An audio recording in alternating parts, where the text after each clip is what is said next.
Liverpool या फिर हग्गू-पूल? ये क्वेश्चन आपके दिमाग में भी आ रहा होगा आजकल के जो 4-5 मैचेस हुए होंगे पीछे के लिवरपूल के देखने के बाद। और हम उस टीम की बात कर रहे हैं जिस टीम को हम बोलते हैं मेंटालिटी मॉन्स्टर, जो कि भाई अपने ऑब्वियसली अगर इन केस पीछे भी चल रहे हो गेम में तो कहीं ना कहीं से कुछ ना कुछ एक हुकुम का इक्का निकाल लेते हैं और गोल करके भाई अपने आप को या तो ड्रॉ करवा लेते थे या तो फिर कहीं ना कहीं भाई जीत लेते थे गेम को। ये एक ऐसी टीम थी। और बट अब कल के जो गेम आपने देखा होगा कहीं ना कहीं आपको भी नजर आएगा कि यार लिवरपूल कहीं ना कहीं डर रही है। और खासकर हमारे फॉरवर्ड्स जो हैं थोड़ा सा वो डर रहे हैं। चांसेस बहुत हमने क्रिएट करे, हमने पूरा का पूरा गेम एकदम ओवर पावर किया हमने। हमारे जो कॉम्पिटिटर था मैन यूनाइटेड, उसको हमने बिल्कुल ही बिल्कुल अंडर द शैडो नहीं कहूँगा, उतना ज़्यादा नहीं करा। बट हमने कहीं ना कहीं अगर स्टैट वाइज देखो यार 68% लगभग हमारे पास पोजीशन थी। हमारे चांसेस ज़्यादा क्रिएटेड थे, हमारे ऑन टारगेट शॉट ज़्यादा थे, हमारे पासिंग कुल मिला के सारी चीज़ें हमारी स्टैट वाइज हमने काफ़ी अच्छे से खेला। और वहीं बात करी जाए यार परफॉर्मेंसेस की जो हमारी टीम के थी, भाई ये अगेन क्वेश्चन मार्क रहेगा हमारे लिए। एक तो बड़े मैचेस में हमारा डिफेंस करता क्या है, इतनी मिस्टेक्स बार बार क्यों आ रही हैं हमारे डिफेंस से। पिछली बार जब हमने आर्सेनल के अगेंस्ट खेला था वर्जिल वन डाइक का जो और जो मिसकम्युनिकेशन हुआ था वो चीज़ एक मिस्टेक रही। और सेकेंड टाइम ये अब हमें देखने को मिल रहा है यूनाइटेड के अगेंस्ट, जो कि भाई एक बहुत ही टफ मैच होने जा रहा है। था ये तो पहले से ही पता था मैं। और ये और एक चेल्सी का मैच जो आगे होगा, ये दोनों के दोनों हमारे लिए बहुत टफ मैचेस होंगे कंपैरेटिवली, क्योंकि ये दोनों अनप्रेडिक्टेबल टीम है। मैन यूनाइटेड की परफॉर्मेंस के ऊपर वापस आएंगे, बट अभी फिलहाल लिवरपूल पे बात करते हैं। बात करें यार मिडफील्ड की, मिडफील्ड ने यार मेरे को नहीं लगता कल बहुत अच्छा खेला है। मिडफील्ड में ही सबसे ज़्यादा हमारी मिस्टेक्स हुई हैं। हमारी बॉल कैरिंग कैपेसिटी जो भी थी, जो भी है, मतलब होल्ड करने की जो हमारी उतनी अच्छी नहीं दिखी कल के गेम में। जो कि हमारा भाई होता है कि भाई मैकेलिस्टर रखता है, एंडो हमारा भाई जब भी हम किसी सिचुएशन में फंसते हैं तो एंडो भाई सुपर हीरो बन के आ जाता है और गेम को मतलब बचाता है हमारा। और समझ जाए हमारा भाई ऑब्वियसली एक तरीके से बोल सकते हो हाथी है। वो भाई आगे ले कैरी करने की कैपेसिटी बहुत अच्छी है उसकी। तो ये तीनों बिल्कुल एकदम परफेक्ट जेलअप हो रखे थे पहले के गेम्स में। बट कल के गेम में यार कल ये केमिस्ट्री थोड़ी सी वीक लगी, खासकर एंडो की तरफ से मुझे। और एंडो से मैं थोड़ा सा ज़्यादा उम्मीद रखा था और कल उम्मीद के अकॉर्डिंग उसने उतना अच्छा खेला नहीं और सही टाइम पे मेरे को लगता है क्लॉप ने उसको बाहर निकाला। और मिस्टेक्स काफ़ी आ रही थी एंडो की तरफ से। वहीं अगर हम बात करी जाए मैकेलिस्टर, मैकेलिस्टर का गेम ऑन एन एवरेज ठीक ही रहा। कोई खास मतलब चांसेस उन्होंने भी बहुत अच्छे नहीं बनाए, बट एक उतना ख़राब नहीं खेल रहे थे। वहीं बात करी जाए सोबोस्लाई ने यार, मेरे को लगता है बॉल अच्छी कैरी कर रहा था और 3 या 4 चांस में इन्वॉल्व था अच्छा खासा। वो एक यार लास्ट चांस में तो मैं अभी अभी सर पटक रहा हूँ, जब भाई हमारा ये सोबोस्लाई लेके जा रहा था बॉल और उसने फिर लुइस डियाज को दिया और लुइस डियाज ने पता नहीं क्या किया उसमें, उसको डायरेक्टली शॉट लेना चाहिए था मगर उसने वहाँ पे नूनेस को पास दिया। नूनेस का तो भाई मैं बोलूँगा कि पूरा का पूरा गेम बेकार है, बट फॉरवर्ड्स पे भी आएंगे वापस। तो कुल मिला के मतलब जो हमारे मिड मिड में थे बंदे प्लेयर्स, उन्होंने उतना अच्छा करा नहीं। और सब्स्टिट्यूट होने के बाद जो आया उसके बाद थोड़ा सा कहीं ना कहीं हमें दिखा कि भाई मोमेंटम वापस लिवरपूल की तरफ आ रहा है। बट उससे पहले बीच में तीनों के तीनों डल खेल रहे थे।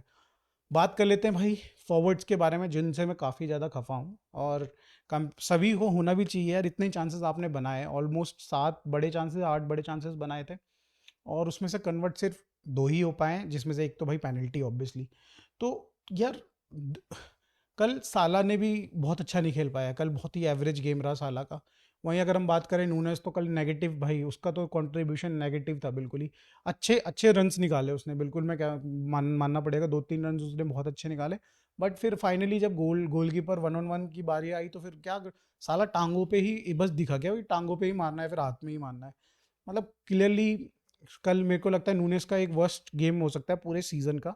और ऐसे बहुत सारे गेम रहे भी हैं नूनेस के, बट ये भैया पूरे सीजन का मेरे लिए मैं मानता हूँ कि भाई नूनेस का बहुत ही बेकार गेम रहा। कहीं बात करी जाए लुइस डियाज, मेरे को उम्मीदें बहुत ज़्यादा हैं इस प्लेयर से। मैं मानता हूँ कि भैया इस समय प्रीमियर लीग का लेफ्ट विंग में भाई सबसे बढ़िया प्लेयर है देखा जाए तो। और कल खेला भी ठीक ही, एक गोल आ गया।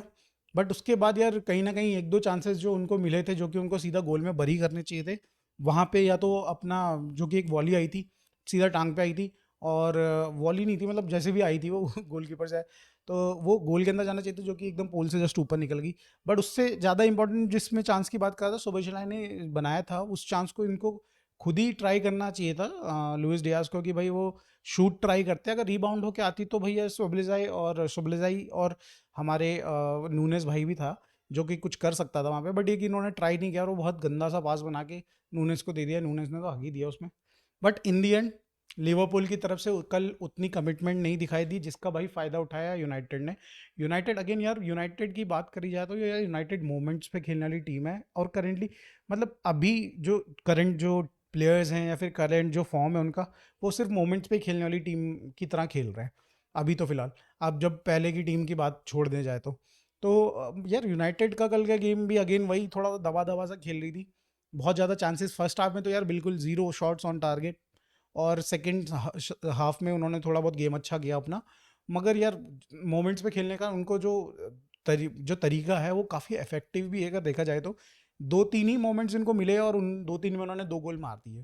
तो काफ़ी अच्छा मतलब परफॉर्मेंस उनके लिए तो वही रहा। 1 पॉइंट यहाँ से लेके जाना, सारे के सारे लोग यही एक्सपेक्ट लगा रहे थे कि भाई एक्सपेक्टेशन थी कि लिवरपूल यहाँ पे क्लैपिंग करके चली जाएगी 2-0, 3-0, 5-7, व्हाटएवर इट इज़ भाई की मतलब दिमाग जो भी मतलब लोगों के आता है वो बकवास करते हैं, बट फॉर्म नहीं देखते आप कि भैया कि कोई टीम कितनी अनप्रिडिक्टेबल हो सकती है, वो कल के गेम में आपको दिख चुका है। ठीक है, तो अगेन अगर बात करी जाए प्लेयर्स में यार भाई एक अपॉर्चुनिटी तो मैं मानता हूँ कि बिल्कुल लक थी ब्रूनो को, बट शॉट अच्छा लिया बहुत ही क्लियरली और गोल में कन्वर्ट किया। शॉट अच्छा लेने के लिए तो भाई पॉइंट्स मिलते हैं ब्रूनो को, बट वो एक अपॉर्चुनिटी थी। वहीं अगर हम दूसरी अपॉर्चुनिटी की बात करी जाए, यार क्या प्लेयर है भाई तुम्हारा वो माइनो, और उसको भाई क्लियरली मैं बोलता हूँ कि भाई उसको संभाल के रखो, उसको नरिश करो, उसको भाई किसी तरीके से रैशफोर्ड मत बनने दो कहीं भैया उल्टे कामों में फंस जाए। वैसे ही मतलब प्लेयर्स मैन यूनाइटेड के प्लेयर्स बदनाम है जो कि भैया एकेडमी से आते हैं, तो उसको मतलब उस पाथ पे मत जाने देना, इसको थोड़ा सा प्रोफेशनल बनाना प्लेयर को ज़्यादा कंपेरेटिवली।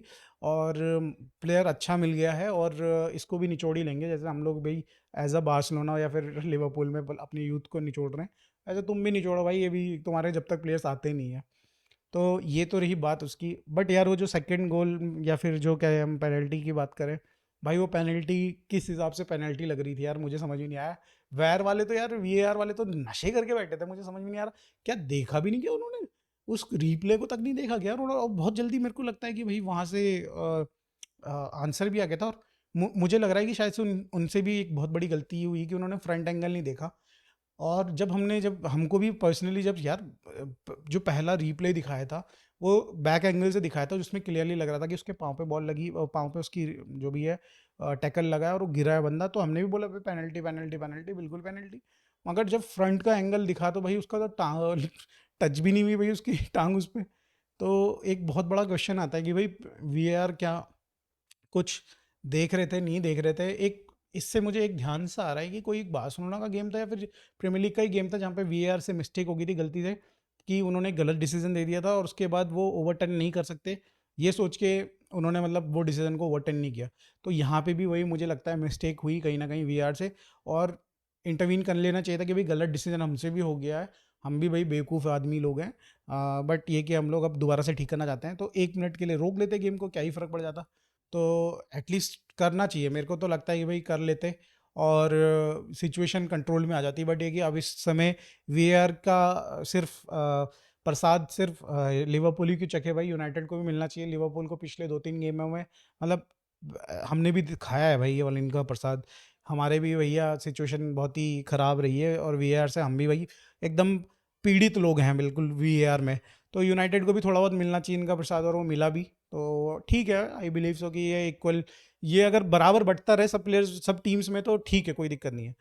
बट अगर हम वही वापस आते हैं यार अब हमारे आने वाले फिक्सचर्स में, तो देखो अगर देखा जाए तो ये जो टॉप 3 की टीमें हैं इनका जो रेस चल रही है 71 और 70 पॉइंट्स के साथ, तो भाई उसमें सबसे वीक टीम लिवरपूल है।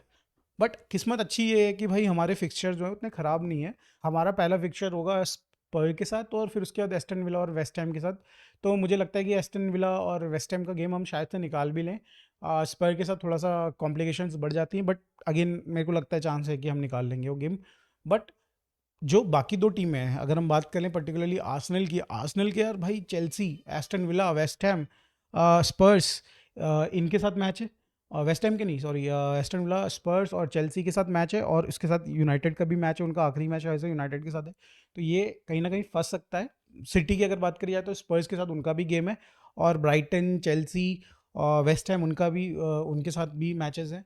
तो कहीं ना कहीं मुझे लगता है कि भाई ये तीनों टीमों में आगे जो फिक्सचर्स हैं वो लिवरपूल को एडवांटेज है कहीं ना कहीं। और अगर इन तीनों में से अगर 2 मैचेस कोई हार गया, कोई भी अगर आने वाले इन फिक्सचर्स में, या फिर 3 ड्रॉ या 2 ड्रॉ खेल गया, तो मुझे लगता है वो टीम रेस से बाहर होने वाली है। और देखते हैं भाई अब क्या होता है। हम तो वही यही लक लगा के बैठे हुए कि भाई ये विश कर रहे हैं कि हमारी टीम लिवरपूल आगे आगे के सारे मैचेस जीते, और ये दोनों के दोनों 2-2 3-3 मैच हारते रहे बढ़िया से, कोई दिक्कत नहीं। बट ऐसा होता है कि नहीं होता आगे सीजन के एंड तक देखते हैं। आप लोगों को क्या लग रहा है कि ये मैच का के बारे में क्या आपकी ओपिनियन है, वो पेनल्टी थी नहीं थी?